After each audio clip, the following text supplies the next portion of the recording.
So I always like to start with taking a nice deep breath in and release, allowing my mind and my body to get to the same place, to know the presence of the now. And feeling and knowing that God is all there is. There is nothing but God. And so as I know that God is the spark, the thought, the inspiration behind every single one of us, behind every single action, behind every single thought, behind every single person, I know that each of us are divine iterations of God. And so what I know for this meeting today is this is blessed. We are calling in and inviting and excited about the diversity of conversation, about the diversity of being able to learn from each other and understand each other. We listen with curiosity.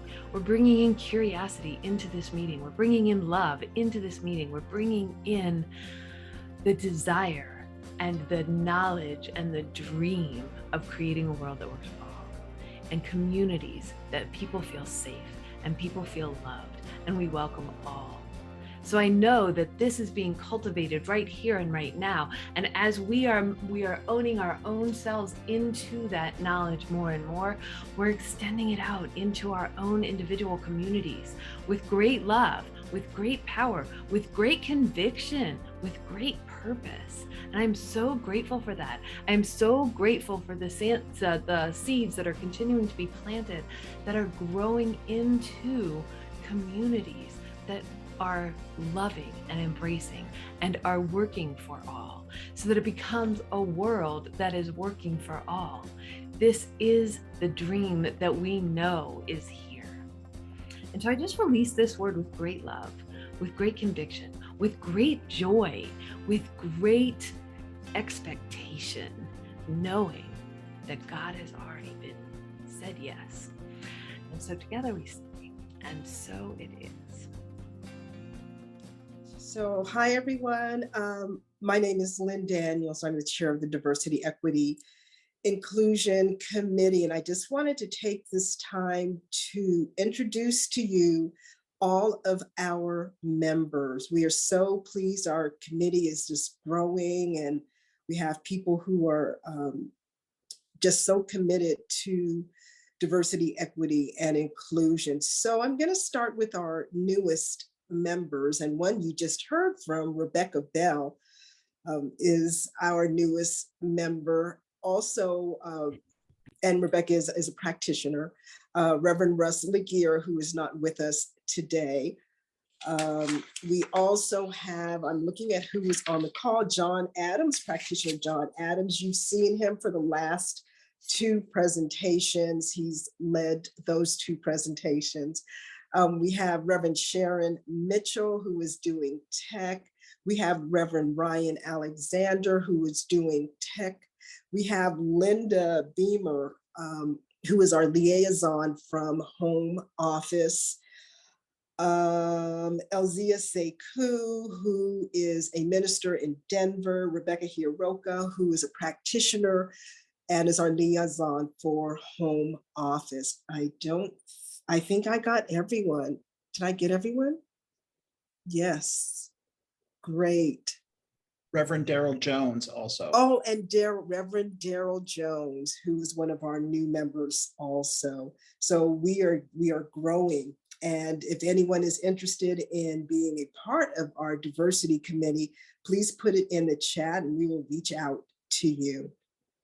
But we're going to move on and do our land acknowledgement, which we try to recognize at all of our meetings. And we would like for you to put in the chat, which Indigenous people's land do you reside on? If you are not sure, you can go to native-land.ca and you can look up, and that should be in the chat, you can look up which Indigenous people's land you reside on. I am on the Ohlone tribe land.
So PS22 Chorus is pretty well known. They've been on a lot of different events and gotten a lot of attention. And because I work in arts education, they just really speak to me. So thank you for indulging me, because I think they're wonderful. And I think it's good to remember that the communities that we're building and the conversations that we're having are really for us, yes, and also for the next generation of new thought metaphysicians. So welcome, everybody. So if you've been with us for the last couple of webinars, you know that we have followed kind of the same pattern. We've talked about, we had introduced ourselves to each other by identifying what communities we're already a part of and how we interact in those communities. And then the last time we did some visioning of what would the ideal community, if I could build it any way I wanted to, what would that look like?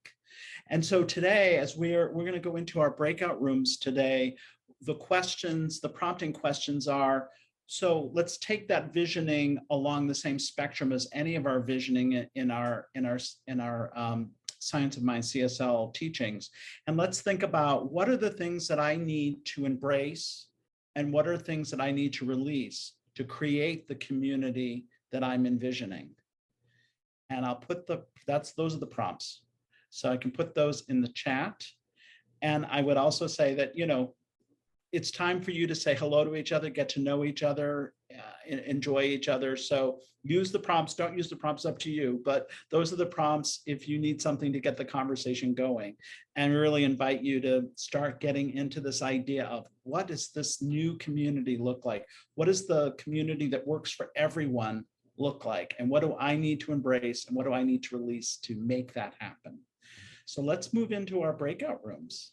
Welcome back, everyone. So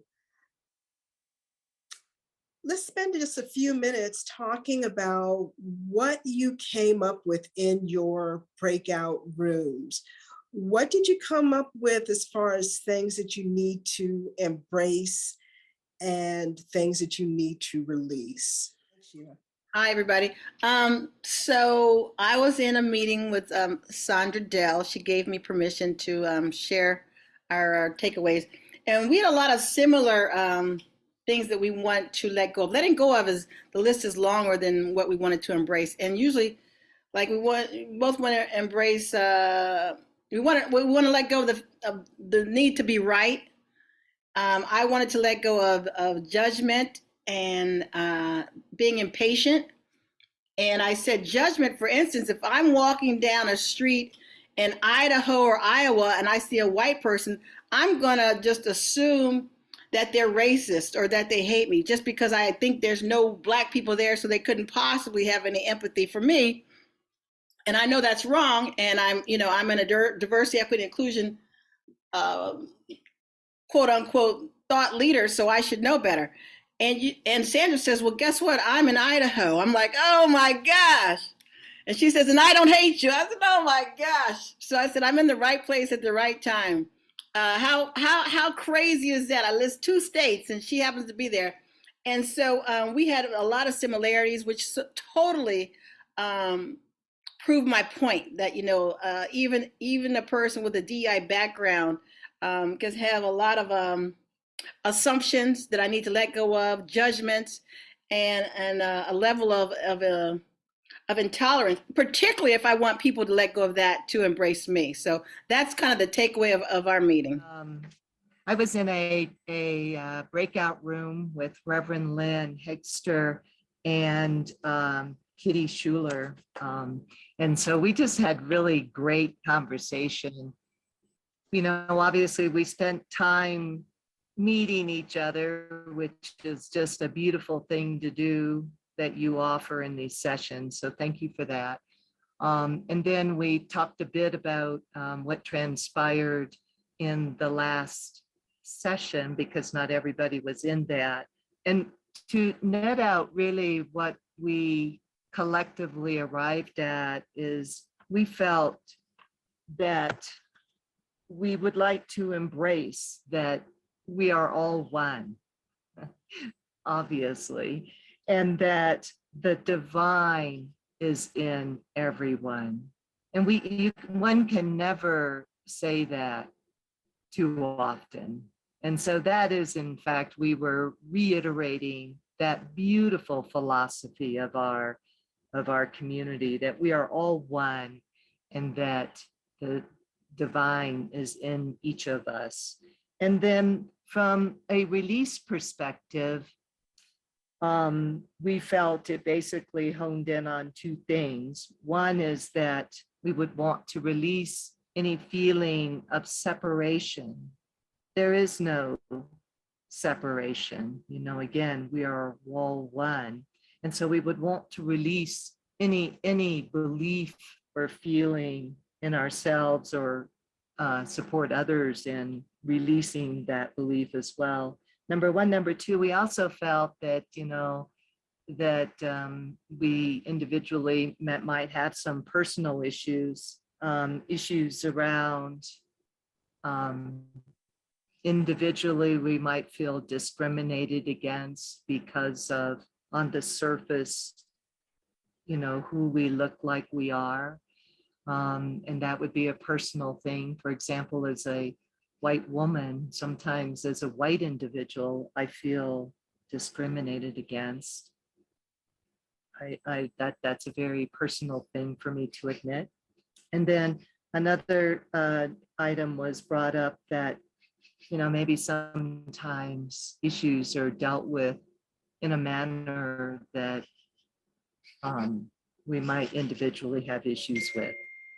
So I don't know if I stated things clearly, but those were in essence the things that came out of our group. I belong to the New Thought Center for Spiritual Living in Lake Oswego, Oregon.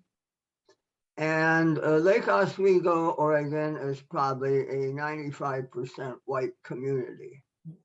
You can walk through downtown Lake Oswego, Oregon, and see few, if any, people of color. Therefore, anyone who is a person of color has to travel some distance to come to our center. So our focus has been on shifting the energy and thought pattern of our existing 98% white spiritual family. And that attachment that was sent out this week with perfectionism, white supremacy, and all those aspects of white consciousness, white race consciousness.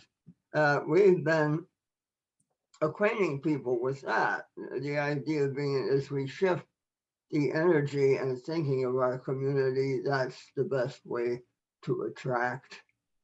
Because the law of attraction isn't a go-to law, it's a come-from law. We attract what we come from, not what we go for. So we're developing an attractive come from based on social service, action, and justice. Again, we're just bringing forth some of the ideas and characteristics that we see in a supremacy-based culture. So what we've talked about over the last couple of is this idea of the American society, largely American, it happens in other places in the world as well, that has this ideology of there is a supremacy culture. There's somebody that sits at the top, and then there are other people that are sort of underneath that. And there's been a building of that over many, many years. And part of our work collectively and part of this conversation is to recognize the characteristics of that and how do we dispel it? How do we move past it? How do we find a different way of being together? And so we want to look at those characteristics, and we've been calling them out. We've had some really robust conversation. And so this material that we're looking at presents sort of the characteristic and the way it shows up. And then we have another slide that talks about, these are some ideas of antidotes for when this shows up, how do we deal with it? So the group conversation is to kind of think about those for yourself and how does it show up for you and what are some things that you're doing or could do to alleviate those things. It shows up as the belief that there is such a thing as being objective, right? We always think about that but we have to kind of recognize that there's always bias at work. We're all operating through our experience and our subconscious. There's always seems to be bias at work. And then the next aspect of that is that the belief that emotions are inherently destructive, irrational, and should not play a role in decision-making or group process. And this is just honoring that we need to feel our feelings and it's okay to share that.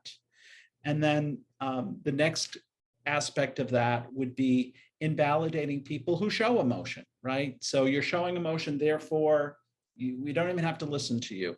And that really, that limits the conversation. And then the last bullet for this is impatience with any thinking or invalidating of any thinking that does not appear logical, linear to those in power. And so those are some of the characteristics of the way objectivity can up. And then the antidotes to those that we're going to present from our presentation is realizing that everyone has a worldview and that everyone's worldview affects the way they understand things. And that includes me, myself, that includes you, that includes all of us, each of us. We need to, or we should push ourselves, move on, push yourself to sit with discomfort when people are expressing themselves in ways which are not familiar to you. So one of the aspects of this work that comes up, and anybody who's done diversity, equity, inclusion work can speak to this, that there can be a space of discomfort as people are sharing, as things are being discussed, as some of this stuff gets packed, it can cause discomfort. And the encouragement is to sit with the discomfort. We're recognizing it, we know that it's happening, to sit with the discomfort and move through the experience, move through it together, that we create safe space to do that. And then the next suggested antidote is assume that everyone has a valid point. Just start with assuming that their point of view is valid. And our job is to seek to understand what that point is. So those are some of the ideas around objectivity. You know, this idea of discomfort's going to happen. We sit with that. In terms of emotions, the way I've seen it show up is when someone is speaking to power, sometimes that's a very challenging thing for them to do. And it can come through an expression of emotion. And rather than listening and hearing what's being shared, the focus becomes, oh, this person's just emotional. And then it gets dismissed. So the encouragement is to listen to what's being shared. So I just want to open up the floor if anybody has anything they'd like to share, any perspective on these ideas. I want to talk about, or one of the things that really caught me in that list was, how do you deal with people whose viewpoints you've been trained to believe are invalid? So you're listening to them and they come to you with a viewpoint that's not considered valid. There's a lot of viewpoints going around in the United States right now that I would say would challenge their validity. I'm a trained scientist, I'm a woman, there's a lot of them. And I'm wondering how we go about protecting our own boundaries while listening to these viewpoints that are so different from ours. I would say that I think creating good boundaries for yourself is absolutely essential, right? In this work, we want to be open and available and listening, but we also have to set our boundaries to take care of ourselves. Because allowing yourself to be wounded is not helping anybody. Yet that kind of contradicts that idea. Well, not contradict is probably the incorrect word. It makes it a struggle when you're trying to listen to someone recognizing their viewpoint is valid and you're in such strong disagreement that you have to present a boundary to prevent wounding. And yeah, I'm sorry, I didn't mean to interrupt you. It's okay. I think that the goal is to have both parties open, right? We're not going into the conversation closed. So if I'm listening to you and you're listening to me, there has to be some kind of exchange that happens there, right? There has to be some kind of compassion that happens for somebody else's point of view. And if you take that in and really get in, it can shift your own point of view. And if you're open and available to that, that's where things get interesting. But if you're just like, I'm right and you're wrong, then I think the only thing we can do is just share our truth and let that just sit in that truth, right? Thank you. Does anybody else have any sharing on that? I thought your conversation and the choice of topics to discuss tonight are very good. And the way that you went down that list and talked about them, I thought was excellent.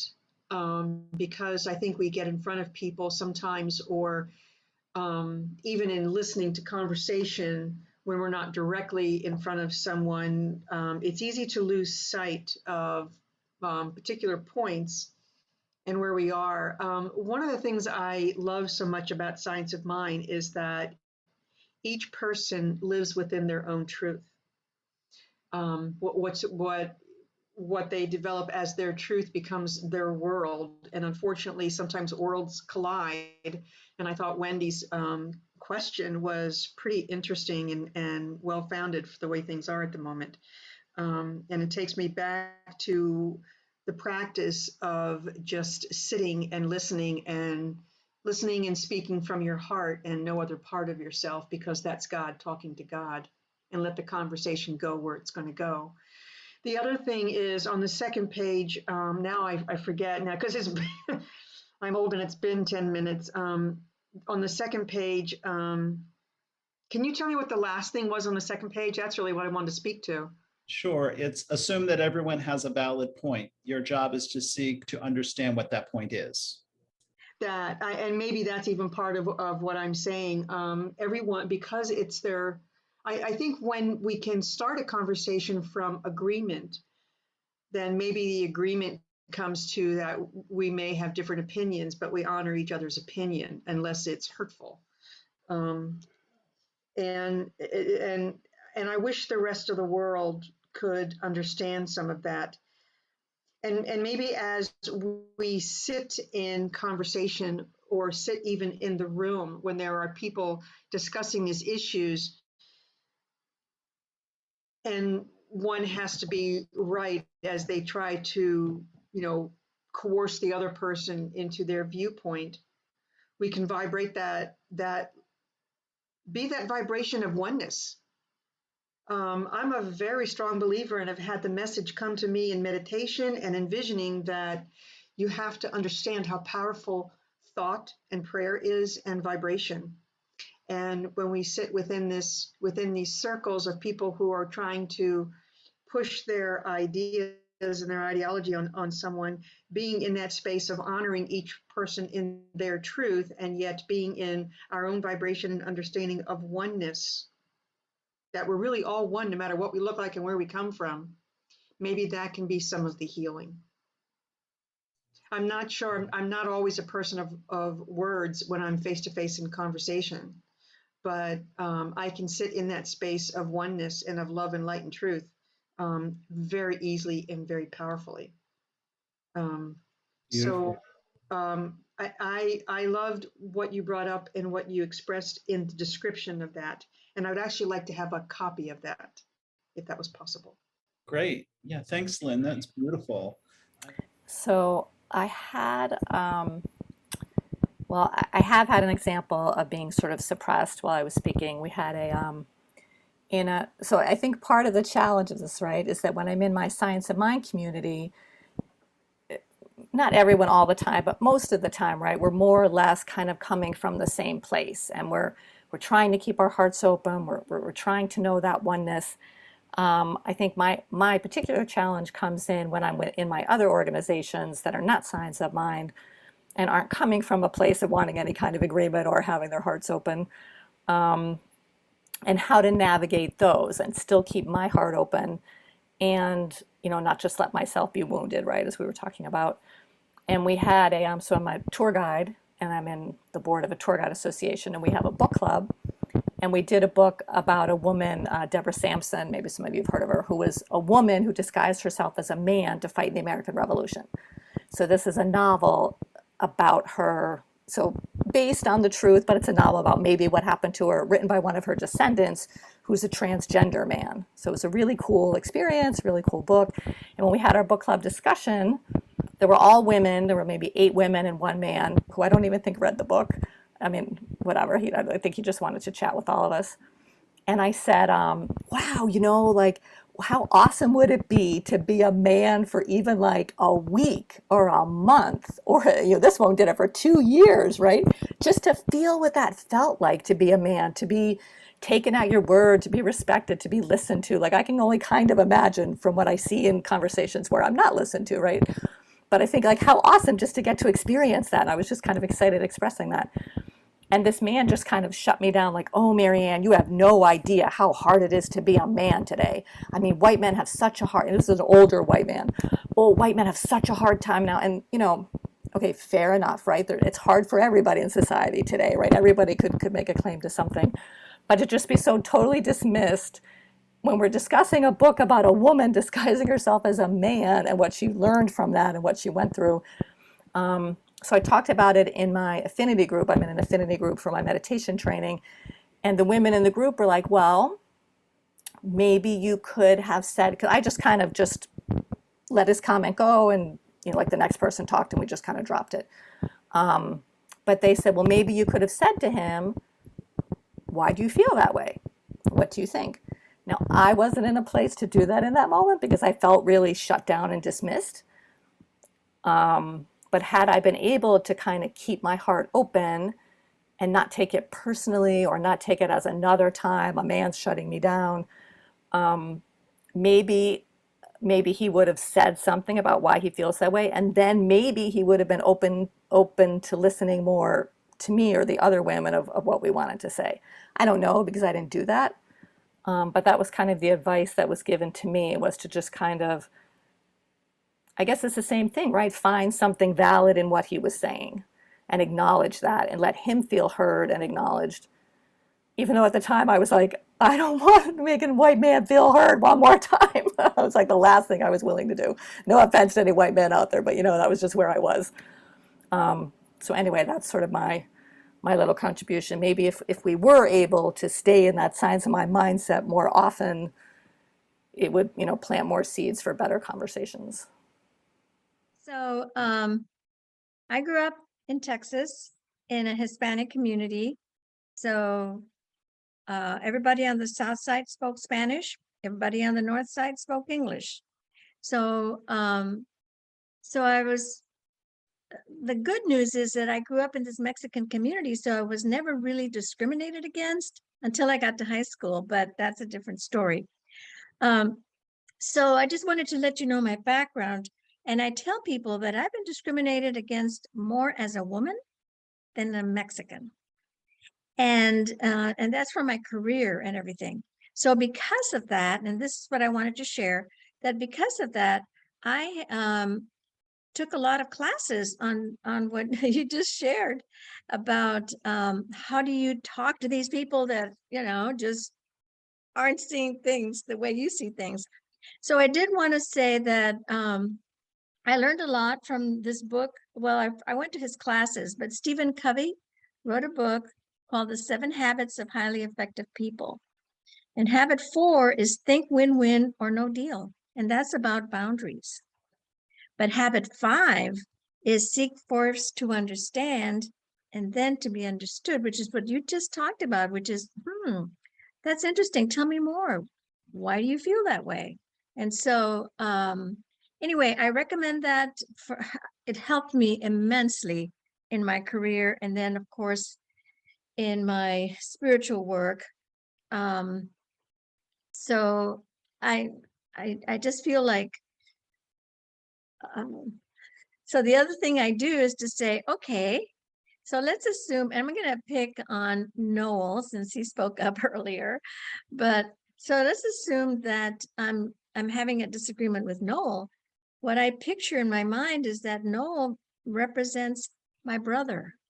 How would I deal with Noel if he were my brother, or if he were my dad or my son? So a lot of times I shift that so that I can get centered. because it's always about me. So anyway, but I recommend that book, 7 Habits of Highly Effective People. I teach online classes in Spanish, and so I even have it in Spanish. But anyway, thank you very much. I'm also from Texas. And as a child, my biological family was racist. And I wasn't. And I experienced, in essence, a kind of exclusionary emotional experience. You know, I was different, I was misguided, I was all those kind of things. And as a result, confused.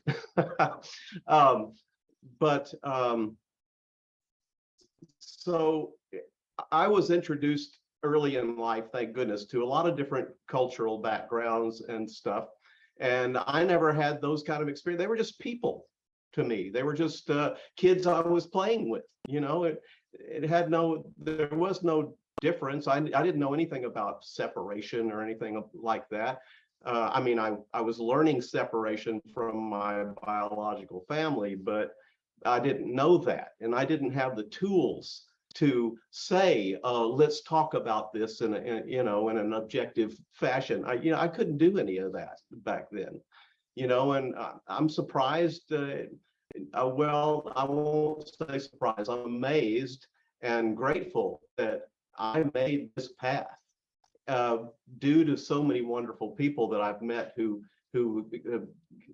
instilled the hunger for this in me, so that's all history.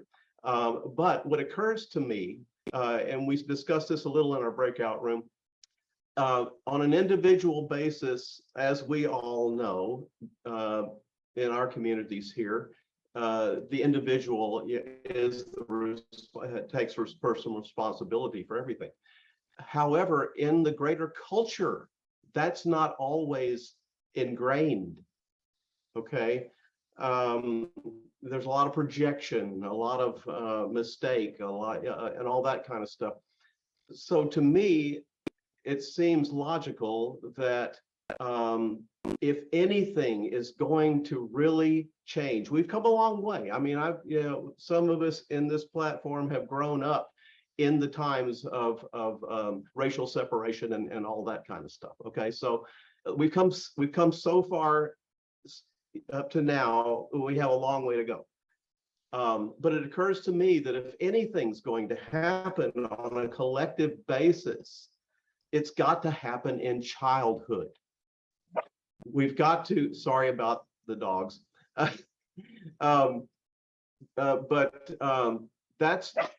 that's where all the early conditioning comes from.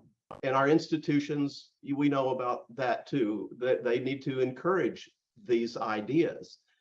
And that is being fought right now, okay, in our schools and our courts and our school boards and all that kind of stuff. I'll leave it at that. But that conditioning that I was experiencing, that messaging that I was getting back then, I wasn't getting religion messages, I was getting separation messages, okay? So that's where we have to start. If we're going to embrace something, we're going to have to embrace the idea that our kids need to be properly introduced to these values. And maybe more are these days than I'm aware of. But, I still see, I see progress, but I still see a lot of separation, and it's got to start early, very early. And I'll leave it right there for now. But I've told my son when he was young, I said, everybody has a story.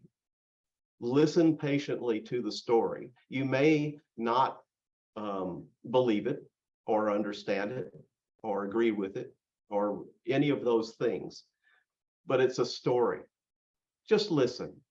You never know what you'll learn. And so that's the philosophy I would like more embracing of. And thank you for your time. It reminds me, I used to do I spent a number of years doing youth ministry, and I have such a joy and a passion for youth ministry. And what you were talking about, sharing with me, I'm like thinking about youth ministry and how that's such an important part of our spiritual communities, right? And the other thing I was thinking about as we were, so much wisdom in the room. This is why I love these webinars. We get so much wisdom that just shows up in the room. And I learned so much just sitting here, being part of this. And, so much of this, I was thinking about things like, why is somebody deciding that I not get to marry a man if I want to marry a man? And the only reason why somebody else would decide that that's not something that I'm allowed to do is fear. Yes, it's power, but underneath that call for power is some kind of fear. And so as a metaphysician, my job, I think, is to address that fear, that consciousness of fear, because it's a limiting belief. And as soon as we release, as we know, that limiting belief, stuff starts to expand. So we are going to talk about either or thinking. And we have a couple of points here. And either or thinking, and as it shows up as things are either good or bad, they're right or they're wrong. You're either with us or you're against us. Just a couple of examples of either or thinking. Also, it shows up as that none of these things can be both. That there's no sense of anything being able to be both, right or wrong, good or bad. And either or thinking also shows up and results in trying to simplify complex things. For example, poverty is simply a result of a lack of education, or you don't have opportunities because you don't work hard enough. Complex situations being made very, very simple. Either or thinking also creates conflicts and a sense of urgency as people feel that they have to make a decision to do either this or that with no time or encouragement to consider alternatives, particularly those which require more time or more resources. Either or thinking. So some of the antidotes to either or thinking, and I'm going to add probably some that may not show up here in this list that you have, include things like contemplation. And it's an exercise in keeping your heart and your mind space open long enough for your mind to be able to see other hidden materials. And it's a place where you're holding tension and things are not necessarily balancing out because you need more time to be able to make a decision. So that's one of the antidotes is contemplation. And to notice when people are simplifying complex issues, particularly when stakes seem high or an urgent decision needs to be made. It's to take time for a deeper analysis. Also, another antidote is when people are faced with urgent decisions, take a break. Give people some breathing room to be able to think creatively. Think of other perspectives. It's not either or. It can be either and, or both, or it can be neither. So think of a different perspective when you are confronted with either or thinking. Choose possibilities over problem solving.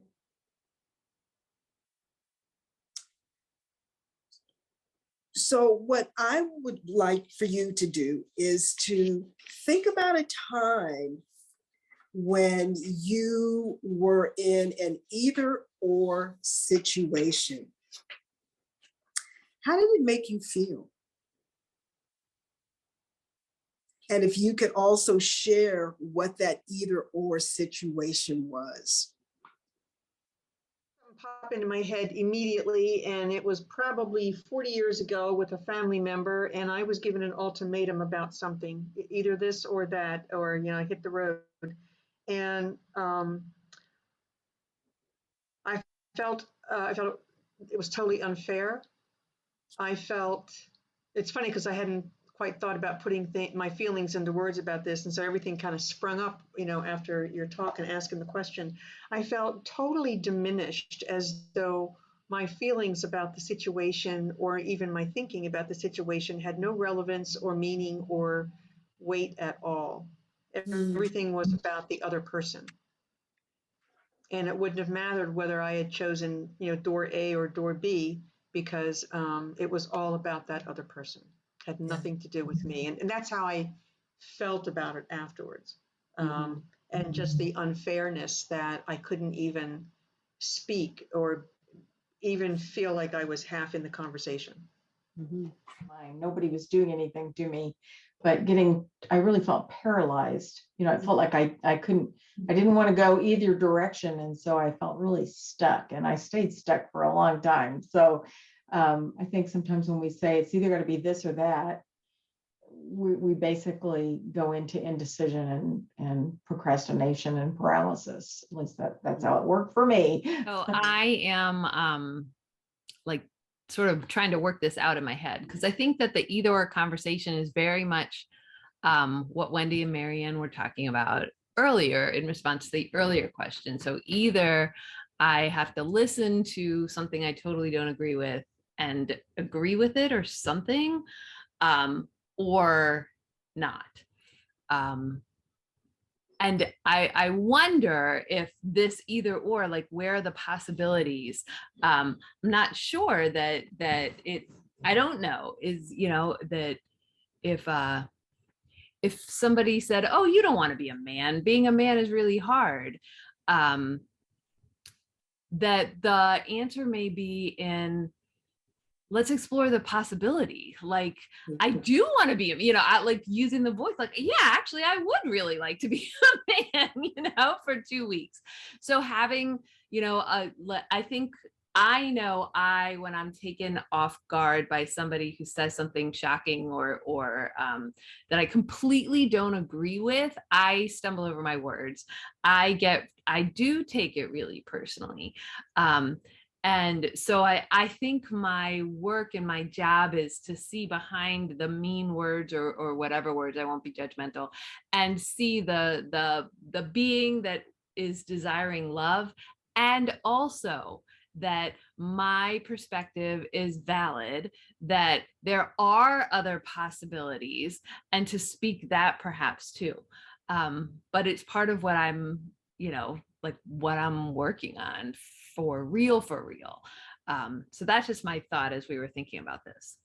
I'm in leadership there, and we do a lot of team building, and within those teams, a lot of looking at all the challenges that we're up against. And I found, as I kind of watch as the conversations unfold, that when we're in this idea of problem solving, what happens is a lot of what comes up is all the reasons why ideas won't work.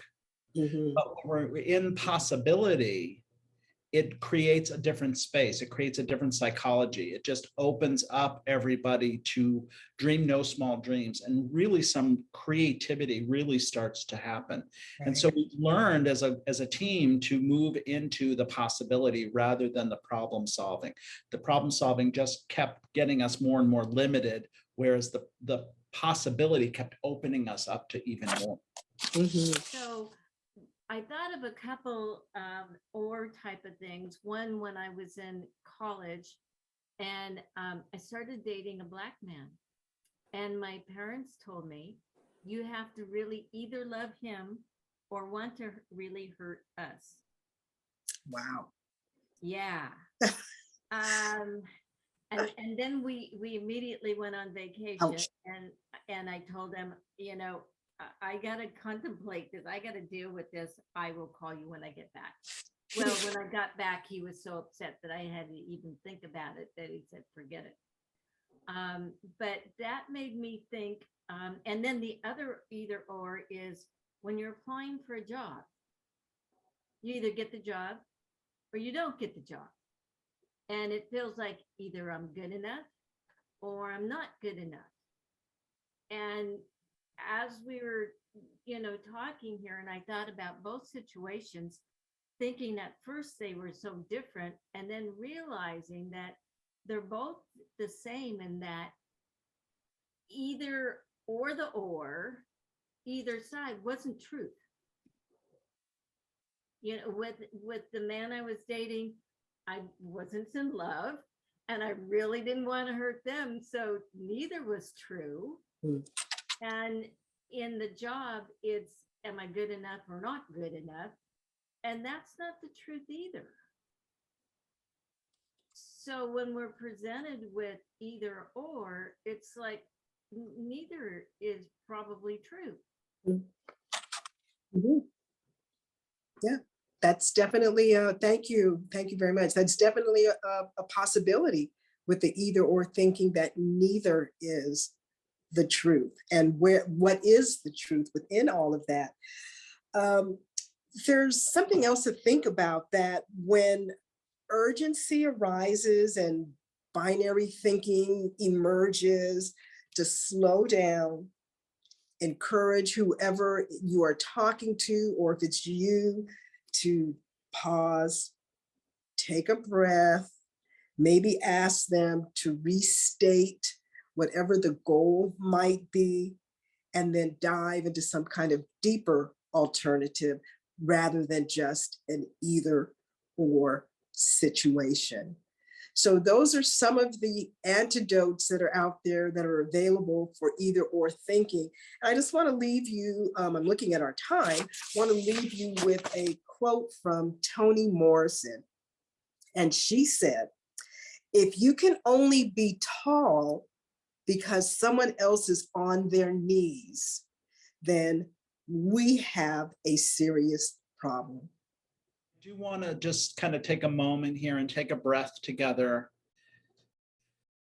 and bring it back to our spiritual roots here as we are a spiritual community, and just offer the microphone to anybody who would like to share anything that's top of mind, anything that's top of heart for you right now, as we have these three conversations that have come back to back, and whatever is unfolding in your world. There's been a lot going on. There's been, so many things happening in the world of form, in the world of politics, in the world of, the way people have been showing up in crowded spaces together, and some of the ways power has been used and misused, and so much going on. And I just want to not ignore the real world, right, as we have this conversation. So just making some space for us to do a little processing together. There's so much good information and so much has been shared. And I remember in our first session, we were told, unless I misunderstood, that we were going to receive maybe the PowerPoints or the information that was on the PowerPoints. And I'm going to throw that out there again, because I've been trying to write them very quickly because it's so much good information, but there's no way I could keep up because they keep sliding off the screen. But they give you pause for thought. And I'm just wondering if maybe we could all get, copies of that. Maybe they could be written in a PDF and sent to us, or just something to go back on and just to really look at. They give us such pause. What do you think? Yeah, and I think it's something that we definitely want to do for all of you, is move these PowerPoint slides into a PDF and email them out. So I don't want to speak for the whole team because I'm just one person, but we'll certainly work on trying to make that happen for everybody. And I appreciate that you want the information. That's fantastic. That's wonderful. So we really want to share these resources for sure. Well, what's my relationship with power and how do I process that? And I don't have a brilliant answer or platitude to share, but I'm just sharing my spiritual process and just saying, yeah, I got to figure this out. We've got to figure this out. If you have an open mind, meaning you're willing to learn what other people are saying and or doing, or learning to hear about new ways of learning about behavior change, and you have empathy, you can put yourself in someone else's place, then you can move the needle. So we can talk until we're blue in the face at workshops and courageous conversations, but really, if you have an open mind and have some empathy, for instance, if a white man said to me, you have no idea what it's like, I am a white man, I know you're a Black woman, but my life is much harder. Again, of course, I would have to just take a pause, and I would probably have to say, well,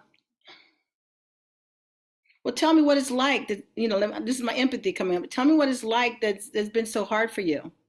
And then I'll tell you what it's like that's been so hard for me, and then we can compare notes. You see what I mean? So, but that empathy is not the first thing that comes to mind for me. I have to actively work, and having an open mind, I have to actively work at always being open to learning new things, because, at a certain age, you're ensconced in your behavior.